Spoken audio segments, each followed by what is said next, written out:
Okay. So, hi all. This is CA Mani Chandana, and I welcome you all to HM Commerce Education. Right. So, we are studying the Companies Act 2013, and in that we finished with the features of the company, and we started with the topic corporate wealth, the concept of corporate wealth, and in that we are studying lifting of corporate wealth. Right. We finished the first scenario wherein which was that in order to check if the company is the character of the company, whether it is the enemy or a friend, the court lifts the corporate veil, right? That was the first we saw, and the second one is being the second one we'll do it today, that is to protect the revenue or taxes. The courts may disregard that the company is a separate legal entity different from its members, and it will treat the members as one, okay, and it lift the corporate veil, piercing of corporate veil, right? So okay, in this particular topic, well, let's discuss a very important case law, that is Dinshaw Manek Pettit. Okay, Dinshaw Manek Pettit. Okay, let's start. Right. So ma'am, what happened in this particular case? See, let us start. Okay, let me explain it to you first, and then let's get into your books. Okay, we'll read from your book later on. Right, fine. Ma'am, we are very interested, ma'am. Case law, we love case laws. Yes? Okay, fine. What happened now? There is this one person called Dinshaw Manek Pettit. What was his name? Dinshaw Manek Pettit. Ma'am, who was he? Who was this person? See children, this person was a very big industrialist. He was a entrepreneur and a businessman. Okay, he was basically a businessman. Okay, he used to he had a lot of companies, and he had his own business. He used to earn a lot of income from his normal business, apart from his which formed his regular income. So doing his business, he was earning regular income, and apart from that, he had invested in lot of companies. He had invested in shares of lots of companies, wherein because of which he used to get a lot of dividend, lot of income in the form of dividend and interest. This is basically other income. Okay, his regular income from his usual business also he used to get, and he also used to earn a huge amount of dividend meaning when you invest in the shares of the company when it earns profits, when the company earns profits, it gives those returns to the investors in the form of dividend. Yes, so this person Dinshaw Manek Pettit, he he used to earn what? Huge income in the form of dividend and interest. See, normal people, you, me, and all, we don't earn much. Yes or no? We basically see, all income tax. See, even you don't know income tax, you've not read it in detail, but basic, so see, whenever we earn income, whenever it is more than the basic exemption limit, you have to pay a little amount of taxes to the government. This much income taxes, whatever income you earn, some part of it you have to pay to the government. This much income tax. Yes, everyone. So what happened was, usually when you earn too much, when you earn too high, okay, say for example in crores of rupees you are earning. So now there is a concept called surcharge. When you earn a lot of income, you will have to also pay in addition to the normal taxes. In addition to the normal taxes, you also have to pay something called surcharge. That is nothing but super taxes. See, I'll just show you a word here. Okay, something called super tax. See, super tax. Now, what is this? This super tax is usually levied levied when the income of a particular individual or an entity is higher than some amount. Okay, you don't want to how much is that, ma'am, what is that? All that you will learn in your income tax classes in your inter and final. But as of now, what you have to know is that when you earn super profits, or super income, you will also have to pay super taxes. This much is clear. This basic understanding, small understanding about income tax. Yes, ma'am. Okay, now in this case, what happened was Mr. Mr. Dinshaw Manekji Petit, he used to earn normal income also. He also used to earn what? Dividend and interest income also. Now, this person had to pay a lot of taxes to the government. A lot of taxes to the government. See, we people and all, how much we earn? Salpa we will earn. What? A little, very penny amount we'll earn. So, we'll pay only, say for example, 20% or 30% as income tax. Yes or no? A little 20%, 30%, we will slab rates is there, or else, you know, if you're earning, if you have a company or whatever, 25%, 30%, individuals and all slab rates. So all of this is there. But this person is who? Dinshaw Manekji Petit. Andre ಯಾರಪ್ಪ ತುಂಬಾ ದೊಡ್ಡವರು, very big man. He used to earn crores, no? So obviously he was paying normal 25%, 30% tax. Illamma, very high ma, 45%, 50% on all. Example, okay? 45%, 50% tax. So if he earns 100 rupees, 50% to government only. Papa alva, hotte full uri. Yes or no? Meaning full burning inside. So what did he do? He came up with a plan. He came up with a plan. Yenappa planu? What is that plan? You know what he did? You know what he did? He split his income. See, whatever income he used to earn in the form of dividend and interest, what he did was he formed few companies. He formed few companies, company A, company B, company C, company D. Okay, what these companies, why were these companies formed means just shell companies, all these were shell companies. Ma'am, shell companies means they do not do any business. They are formed just to divert the income of some other person, just to evade taxes, just to evade taxes. Getting my point? No business in this company A. See, he formed so many companies here: company A, company B, company C, company D.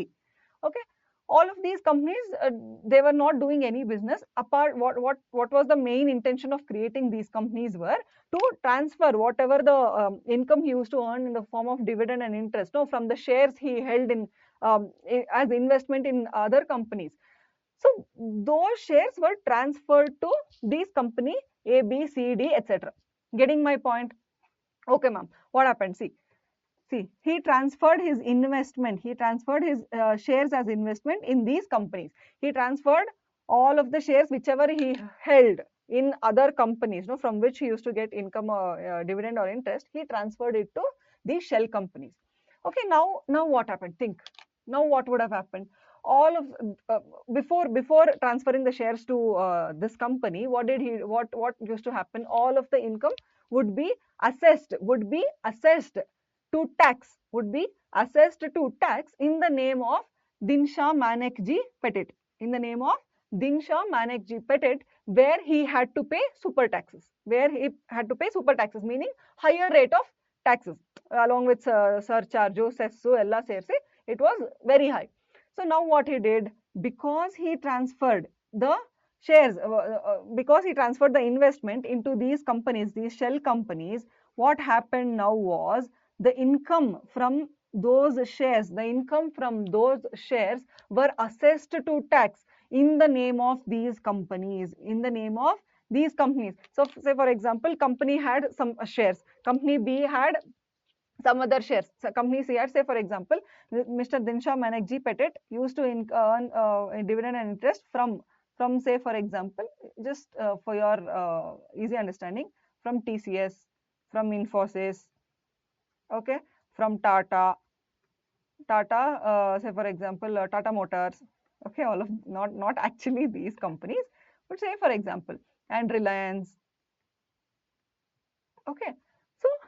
So what did he do? What did Dinshaw Manekji Petit do? He transferred all of these shares to company A, company B, company C, and company D. So for example, company A, TCS, all shares of TCS were transferred. Infosys were transferred to company B. Tata Motors were transferred to company C. Then Reliance was transferred to what? Company D. Example, not it's not actual what happened, but it's just example. So now what happened? Whenever TCS paid dividend, whenever Infosys or Tata Motors, whenever it paid dividend, that dividend was assessed to tax in the name of these companies. Companies are different entity altogether, separate from its members. Now, who is the member of these companies? Company A, B, C. Who is a member? Obviously, Dinshaw Manekji Petit only, no? He purchased those shares. Getting my point? He transferred his shares of TCS, Infosys, etc., into these companies. Correct. And he purchased the shares of company A, B, C, and D in his name. Artha aita? Artha aita? Yes or no?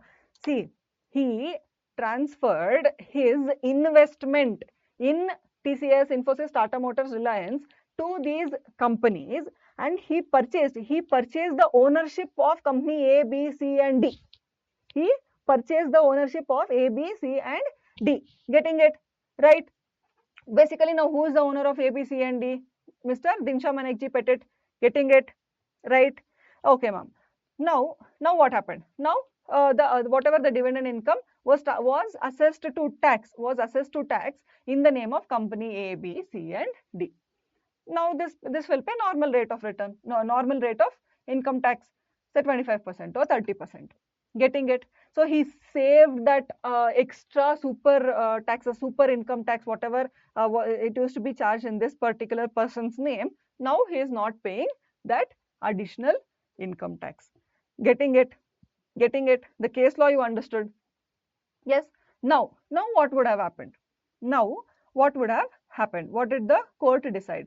Okay, now there might be one more doubt in your mind that, ma'am, okay, now the investment is there in this company A, B, C, and D. This person has purchased the ownership of these companies. Okay, we understand. Ma'am, but the money is there in those companies, no, ma'am. How will he use that money, ma'am? It is there in the companies which he has, the shell companies. How will he use that money, ma'am? He wants that money. No, this is the basic question you'll all will have, right? So let me tell you. Let me tell you what he did, what kind of brains he had, and how this is he took it from the company. I'll tell you. You know what he did? He took that money, whatever was received as dividend in company A, B, C, and D, as loan. He took it as loan. And you know what would happen? This loan, whatever he has taken, see here, they got dividend. This company received dividend, say for example, of 50 crore. 50 crore amount as dividend. This was transferred to Mr. Dinshaw Manekji as loan. 50 crore. Loan from company A, B, C, and D. 50 crore. You know, this 50 crore was never repaid back to the companies. In the books of Dinshaw Manekji Petit, he took loans from company A, B, C, and D of rupees 50 crore. And this 50 crore will never be repaid back to the companies. Understood? It will not be repaid back to the companies. Now this whatever he got, no, this loan 50 crore, he will use it for his business or his personal expenditure or whatever as investment, etc., etc. He can use this 50 crore. Understood? Finally, what happened? The amount which he used to get as dividend or interest, he transferred it to the companies. It was assessed to tax in the name of the companies at lower rate of tax, and finally he took it back from those companies again to his account only, where again he used it for his purposes as loan. He took it from those companies as loan and he started using it for his business or personal purposes. Getting it? Understood? Right? Okay, now let's read what happened. Now let's read. You understood the case law. I'll just explain it to you once again so that it will be more clear for you all. See, there was this one person called Dinshaw Manekji Petit. This much you know. Yes, ma'am. This much you know. Dinshaw Manekji Petit. See, he was a very big industrialist, top industrialist. He used to earn crores of money. Okay. Apart from his regular business income, he also held investment in, say for example, TCS, so Infosys, so Tata Motors, so etc., etc. He held investments in those companies. Now, what will happen? Those companies will pay him dividend. Those companies will pay Dinshaw Manekji Petit dividend. Now, because he is earning super profits, because he is earning too much of income, obviously he has to pay our income tax little higher than the normal people. Normal people, we will pay only 25%, 30%. But these very top people, no, they'll pay 45%, 50% on their income. So if they earn 100, they have to pay rupees 45 or 50 to government. Getting it? So for that particular reason, what he did, he used his brains. He used his brains. What he did, he transferred all those investments, no, of TCS, Infosys, Tata Motors, all of this was there. No, he transferred that to shell companies. He formed companies. New companies were incorporated. Company A, Company B, Company C, Company D. These were incorporated, and the investment in TCS, Infosys, etc., were transferred to these shell companies. Now these shares of now this TCS, Infosys, etc., became the property of companies. Yes or no? Separate legal entity. Now that amount of income from dividend and interest was assessed to tax. In the name of companies. Regular rate of taxes. Normal rate of taxes 25%, 30%. Getting it? For companies A, B, C and D. Now this person, he saved a lot of taxes. Yes or no? Okay, now what did I tell you? Again, how he used to take that money back, the dividend, whatever he received in company A, B, C, how he used to take it back is, he used to take it back as loan. And that loan, it would remain, he would not repay it back. He would use it for his whatever for his purposes. Could be business purpose or personal purposes. Getting it? This much is clear. Now what happened? He avoided super tax. He avoided super tax by paying normal rate of tax by transferring the dividend income to the other shell companies. Getting it? Yes? Yes, ma'am. Okay, see, let's read now. Okay, what happened? What did the court say?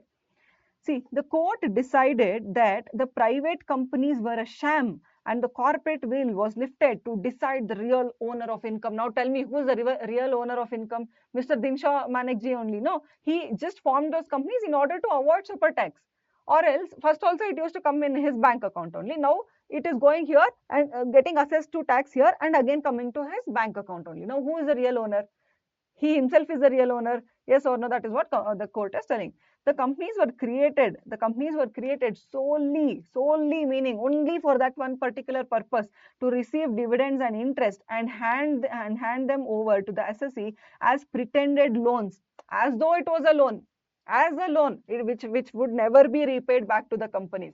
Sumne loan, never repaid, not repaid back. Pretended loan to avoid super tax, to basically avoid. What was the intention behind this? What was the intention behind creating these companies, transferring those shares and again taking back as loan? What was the intention behind all of this?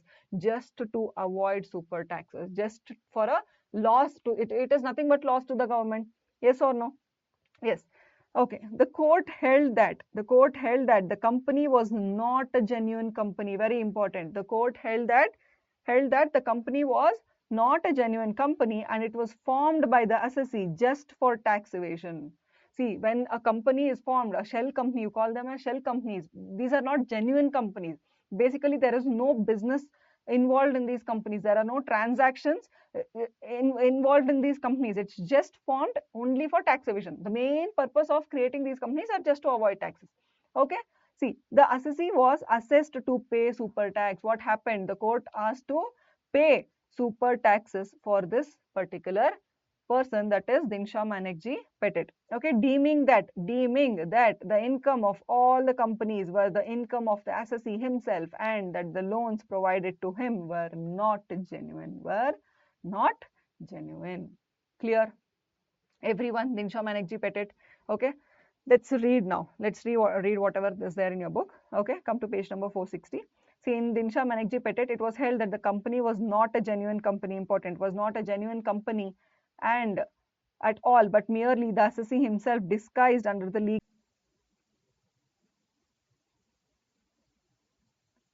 So, okay, the third one being to avoid a legal obligation. To avoid a legal obligation. Okay, so when you create a company just to avoid some legal obligation, then the court disregards the concept of separate legal entity. It will pierce or lift the corporate will. Yes. Okay, here there is one more case law. Okay, that is the workmen employed in Associated Rubber Industries Limited, Bhavnagar versus the Associated Rubber Industries Limited, Bhavnagar and another. So basically, this is the workmen employed in a company, that is Associated Rubber Industries Limited, versus the company itself. So it is basically, if you read the name of the case law, the workmen employed in this particular company versus the company. Okay, what is the name of the company? Associated Rubber Industries Limited, Bhavnagar. Okay, ma'am. Okay, what happened in this particular case? So let's get into the facts of the case.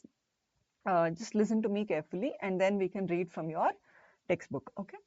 So, before that, it is page number 461. Page number 461 of your books. Okay, fine. So, ma'am, what happened here basically? Okay, see, there is one company. Okay, there is one company, say for example company A, that is nothing but our company, the Associated Rubber Industries Limited. Okay, so this company purchased certain shares, of company B, purchased certain shares of another company, for example company B, for rupees 4,50,000. Okay, we don't want all of that amount. It's basically for some amount it has purchased the shares of another company, that is company B. Company A is our company, the Associated Rubber Industries Limited. Okay, so see children, when you are into business, you need to know certain laws become applicable to you. So one such act, one such law is the Bonus Act.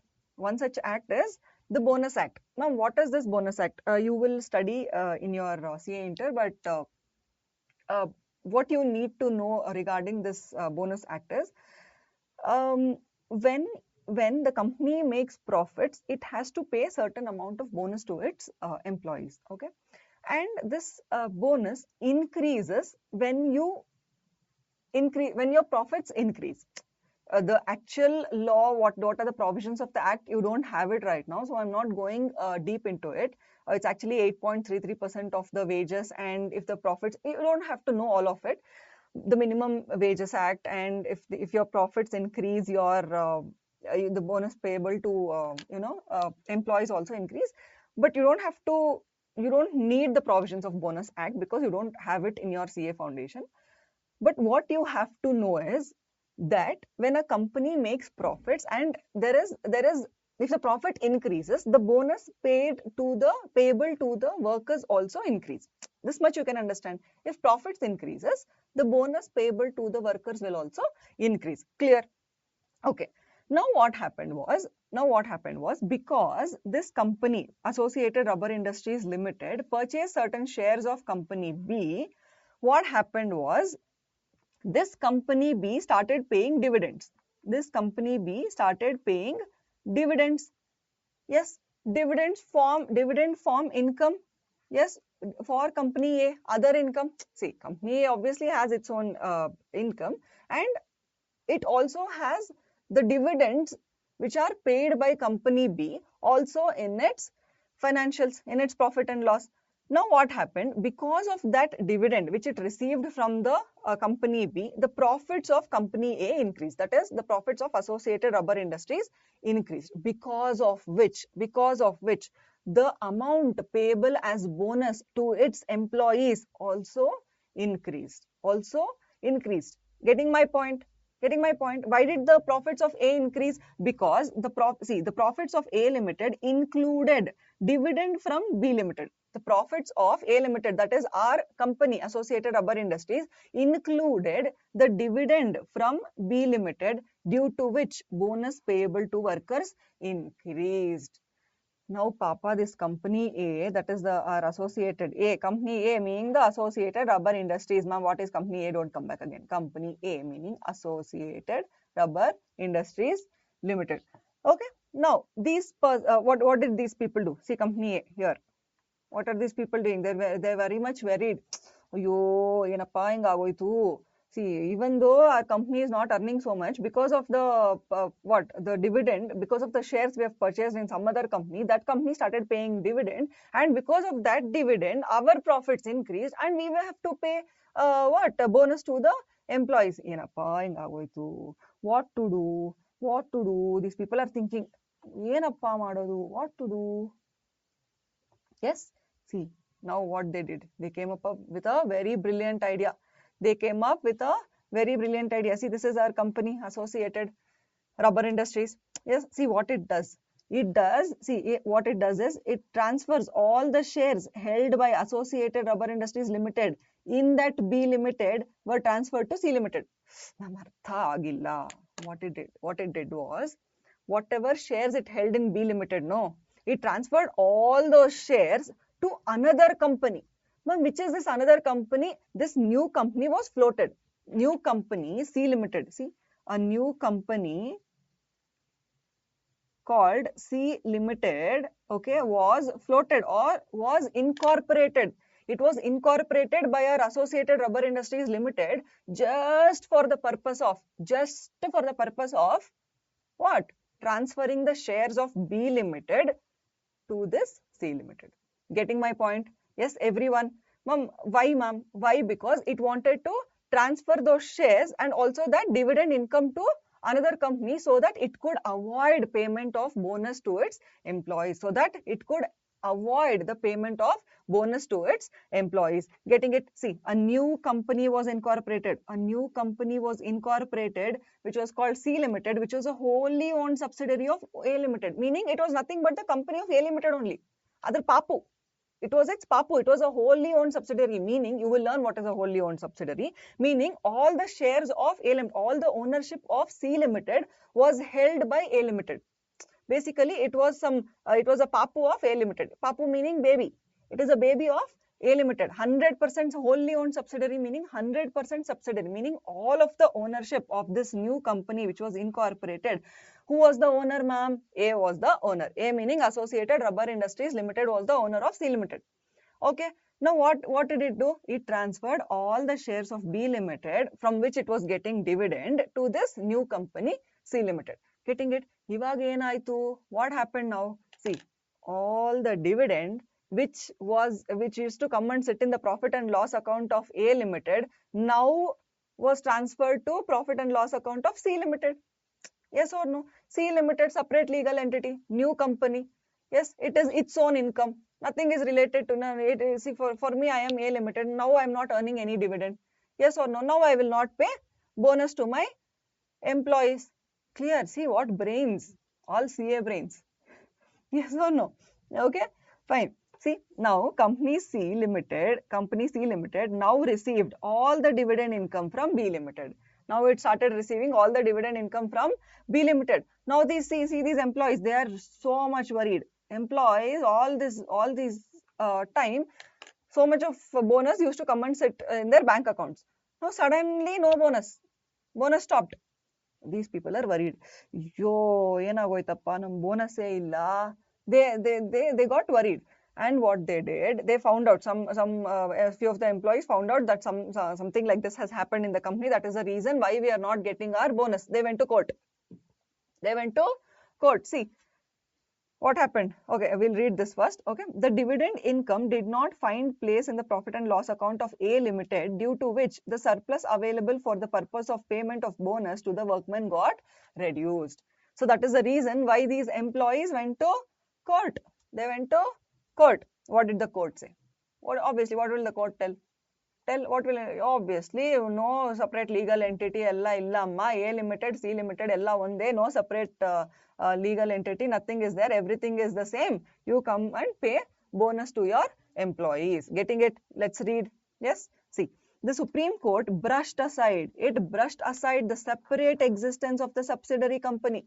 Now it is telling that separate subsidiary company, whichever is formed, we cannot tell it is one separate entity. No, it is not. Why? Because it was formed with the intention of reducing the bonus to pay to its employees, which was a legal obligation. According to Payment of Bonus Act, it had an obligation which that it had to pay some amount of bonus to its employees. To avoid that particular legal obligation, it created a separate legal entity, C Limited. So now the court says, I am going away. We are brushing aside the separate existence of that particular C Limited. Here, the company created A Limited. Here, A Limited created a subsidiary and transferred to it its investment holding to reduce its liability to pay bonus to its workers. This was the main intention. Yes or no? Yes. See, the new company which was so formed, that is C Limited, had no assets of its own. Had no assets of its own except those transferred to it by the principal company. It was nothing but again a company which had no business, no assets, nothing on its own except those transferred by its parent company. Yes, with no business or income from its own except for receiving. It is not a genuine company. Getting it? So, except receiving dividends from shares transferred to it by the principal company and serving no purpose except to reduce the gross profit of the principal company so as to reduce the amount of bonus payable to its workmen. Getting it? So it was a company, it was a shell company just formulated, just incorporated to reduce a legal obligation to its parent company. The Supreme Court, that is the reason why the Supreme Court set aside the separate existence of the subsidiary company, and it held that the company Associated Rubber Industries Limited had to pay bonus to its workers. Yes, see, lifting of corporate wheel again. Corporate wheel separate, ivella illappa, everything is the same. You go ahead and please pay the bonus to your workmen. Yes, getting it? Getting it? What was the third point which we learned? To avoid a legal obligation. So if a company is incorporated just to avoid a legal obligation, the court will set aside or remove or lift the corporate veil, and it will ask you to what? It does not let you to misuse the act. It does not let you to misuse the provisions of the act. Okay. Now let's read whatever is there in your book. Okay. Where it was found that the sole purpose for the formation of the company was to use it as a device to reduce the amount to be paid by way of bonus to its workmen, the Supreme Court upheld the piercing of veil to look at the real transaction in this particular case, that is the workman employed in Associated Rubber Industries Limited Bhavnagar versus the company, that is the Associated Rubber Industries Limited Bhavnagar and other. Okay, let's read the facts of the case. Fine. See. The facts of the case are that A Limited purchased shares of B Limited by investing a sum of rupees 4,50,000. Yes, the dividend in respect of these shares, meaning the shares of B Limited, shown in the dividend in respect of whatever it received from B Limited was shown in the profit and loss account of the company. Company meaning Associated A Limited. Yes or no? Yes, year after year. It was taken into account for the purpose of calculating the bonus payable to the workmen of the company. So this the dividend which was received from B Limited was taken into account for calculating bonus payable to the workmen of the company sometime in 1968. Okay, the company, that is A Limited, transfers the shares of B Limited to C Limited, a subsidiary wholly owned by it. If you read this line, you will get confused. What they are trying to tell you is this particular company A Limited transfers all of its shares held in B Limited. Shares of B Limited, it transferred to C Limited. It transferred to C Limited. A Limited transfers all of its shares held in B Limited to C Limited. C Limited was a wholly owned subsidiary of which one? Of A Limited. Wholly owned subsidiary meaning all the shares of C Limited was held by A Limited, meaning the C Limited was a papu or a baby of A Limited. Getting it? All of its ownership was with A Limited. Okay, fine. Now, thus the dividend income did not find a place in the profit and loss account of A Limited, with the result that the surplus available for the payment of bonus to the workmen got reduced. Yes or no? Because all of the dividend was transferred to C Limited. Yes. Here, a company created a subsidiary and transferred to it its investment holdings in a bid to reduce its liability to pay bonus to its workers. Was the main intention of forming a new company by A Limited, was to reduce the liability payable to its workers as bonus. Okay. Thus, the Supreme Court brushed aside the separate existence of the subsidiary company. There was no subsidiary, there is nothing called a subsidiary company which has its own existence. It is nothing but A Limited. Getting it? See, the new company so formed had no assets of its own except those transferred to it by the principal company, with no business or income of its own except receiving dividend from shares transferred to it by the principal company, and serving no purpose except to reduce the gross profit of the principal company.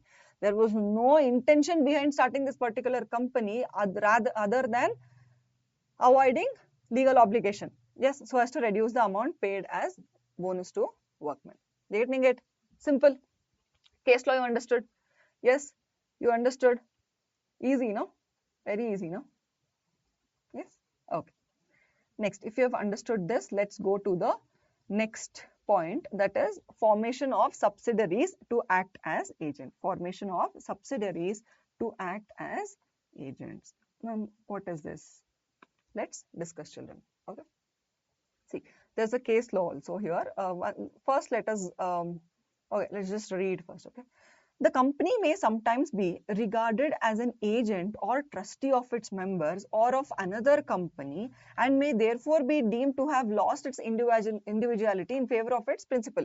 See, we have learned that, see, okay, here what they're trying to tell you is a company may sometimes be regarded as agent of another company, okay, or trustee of its members. Ma'am, we did not understand. First, let's see the case law. Okay, later you will understand what they're trying to tell. Okay, there's one case law called Merchandise Transport Limited. There's one case law called Merchandise Transport Limited versus British Transport Commission. What is the name of the case law? Merchandise Transport Limited versus the British Transport Corporation. Now, what happened here? What happened in this particular case? Children, let's see. Okay, see, there is one transport company. There is one transport company, that is Merchandise Transport Limited. That is Merchandise Transport Limited. Okay, Merchandise. This is still not T, it is B. Merchandise Transport Limited. See, what happened was, this particular company was obviously a transport company, and it wanted some license from the Transport Commission. It wanted a license from the Transport Commission, but it could not obtain a license if it applied in its own name. Getting my point? Basically, it's some transport company. It wanted some kind of license from the Transport Commission, and if it applies in its own name, it could not obtain the license. Reason could be anything. Okay. So now what it did was, it now incorporated a new company. It now incorporated a new company which was a subsidiary company of the main transport company. Getting it? Subsidiary company meaning, again, a papu of transport company, meaning the shares of this particular company was held by the main company, meaning the ownership of this subsidiary company was held by the parent company, meaning the original company. Okay, now after incorporating this new company, new subsidiary company of the merchandise transport, it made application in this particular company. In this particular company say for example XYZ Limited. Name of this particular subsidiary company was XYZ Limited. Now this XYZ Limited applied for license in its own name. Okay, getting my point? Now what happened was, see, this is nothing but the agent. Now this subsidiary company XYZ Limited is nothing but the agent.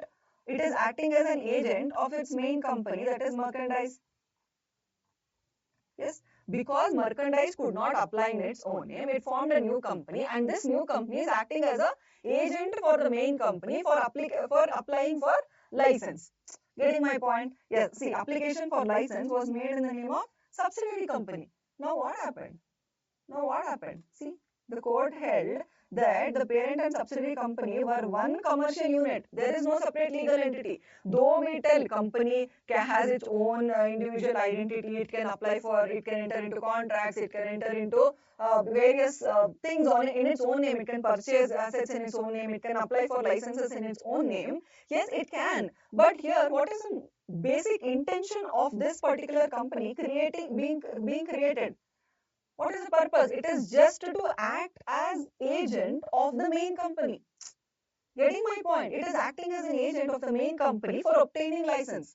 So what did the court tell? What did the Court tell, we are going to remove the corporate veil. We are going to lift, we are going to pierce the corporate veil, and we will treat the parent company and subsidiary company as same company, and the license will not be issued. See, let's read now. In the case of Merchandise Transport Limited versus British Transport Commission, a transport company wanted to obtain license for its vehicles but could not do so if it applied in its own name.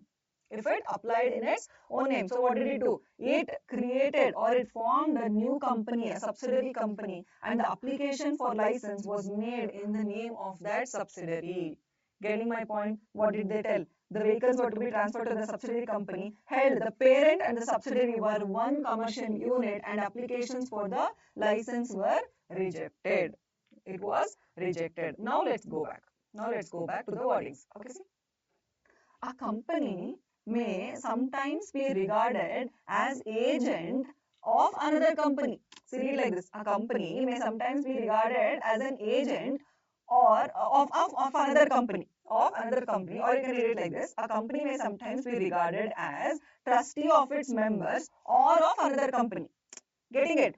Because of which it loses its own individuality in favor of its principle, meaning it is acting in favor of its principle. Here, the principal will be held liable for the acts of that particular company. Now, that company is different, this company is different. No, that company loses its individual identity and they treat both companies as same.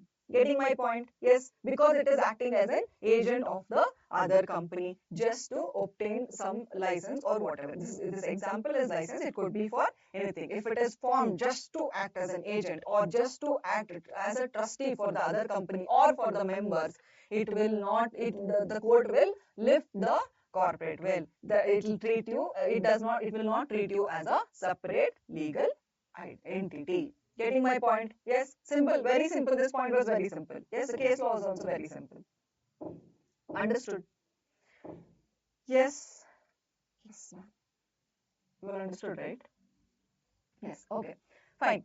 The last one being the company formed for fraud or improper conduct. The company formed for fraud or improper conduct. Okay. Or to defeat law. See, let's see. Where the device of incorporation is adopted for some illegal or improper purpose, then obviously the court will disregard you as a separate legal entity and it will lift the corporate veil. So basically, the formation of the company is only to defeat law. The formation of the company is only to for some fraud. Then obviously there is no looking behind. The court will disregard you as a separate legal entity and it will lift the corporate veil and it will give its decision. Getting it? Okay. Example, to defeat or circumvent law, to defraud creditors or to avoid legal obligation. Yes. Okay, there is one case law here, Guilford Motor Company versus Horn. Here, this particular case, the facts of the case are not given in your book. It's not that important, but just for your information, I'll just let you know what happened in this particular case law. Okay, it's not, the facts of the case are not there in your book, so you don't have to worry. But just for your information, I'll just let you know what happened in this particular case law. Okay, see children, there was one company called Guilford Motors. Yes, there is one company called Guilford Motors. Okay, and there was one employee. He was the former employee, that is managing director, called Horn. Okay, so when he was in employment, when this particular person was in employment with Guilford Motors, there was a clause. There was employment clauses. You all know when you enter into employment with a company, obviously you will have to sign some agreement wherein you will be restricted to do certain things. In that, one particular clause was that this particular person, Mr. Horn, was not allowed to solicit clients of Guilford Motors if he leaves the company. So, for example, if I am an employee of a particular company, I will be very much, I'll be talking to the clients of the company. I'll be interacting on a daily basis. So, if I'm the managing director, just imagine how much of contacts I'll have with respect to the clients of Guilford Motors. Getting it? So they'll be, I'll have their personal numbers. I'll be contacting with them on a daily basis for numerous reasons. Yes or no? So there'll be a connect, and I'll be having a very good contact with all the clients of Guilford Motors. Now imagine if I leave the company.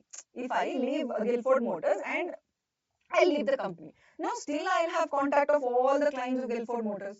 Yes or no? So now Guilford Motors, what it does is it will make an agreement with me, and I'll have to sign that particular agreement, and there arises a contract, and I, according to that particular contract, I'll not have the power to go and solicit the clients of the Guilford Motors. I can see, imagine, see, I know them. I say for example, you are the client of Guilford Motors. I leave Guilford Motors and I'll call you.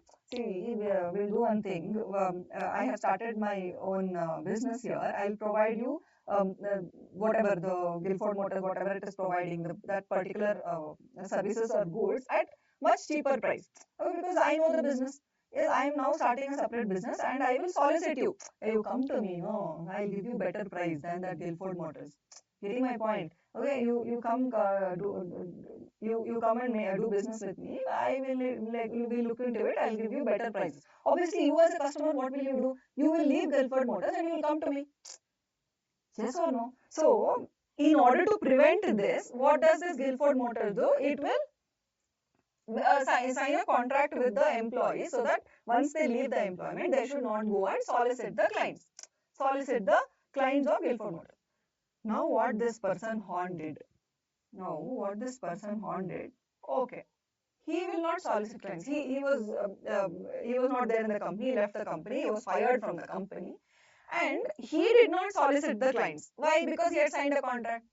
It was not correct for him to do. What he did? He created a new company. He created a new company. Company has separate legal entity. It is a separate legal entity. I am not connected with the company. Okay. Now this particular company went and solicited the client of Guilford Motors. The company which was floated by Horn now went and solicited the clients of Guilford Motors. Now Guilford Motors sumne kutkonata. Will it sit simply? No. What it does, it goes to court. It goes to court, telling, see, Mr. Horn, he has signed a contract with us that he will not solicit our customers. Now this fellow has created one more company, and in that name of the company, he is soliciting our clients. Now you think the court will listen to Guilford Motors? Yes, obviously, because he is not, he is doing something against the contractual obligations. Against the contractual obligations, he had entered into a contract, and he had an obligation not to solicit the clients of the company, but he is still doing it in the name of the company, telling company has its own identity. I am different, company is different. Now you think this will the court will allow this in the court of law? No, obviously it will tell no, company nothing, both company and you are same. Now you cannot do it. Getting my point? The court will lift the corporate veil. Yes, everyone understood. Everyone understood this particular case law. It's not there in your book. Just for your information, I have told you. Good. Everyone, fine. Okay. The situations where corporate veil will be lifted, we have done with the 5. The first one was trading with the enemy. You remember Continental Tires versus Daimler. You remember the case law? Yes, ma'am. Next, where corporate entity is used to evade or circumvent taxes.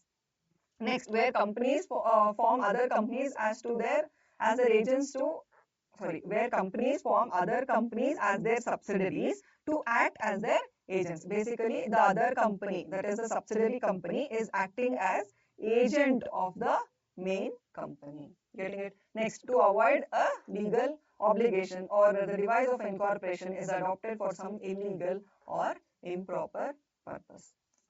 Yes, getting my point? We learned all of these case laws, all of the points in detail.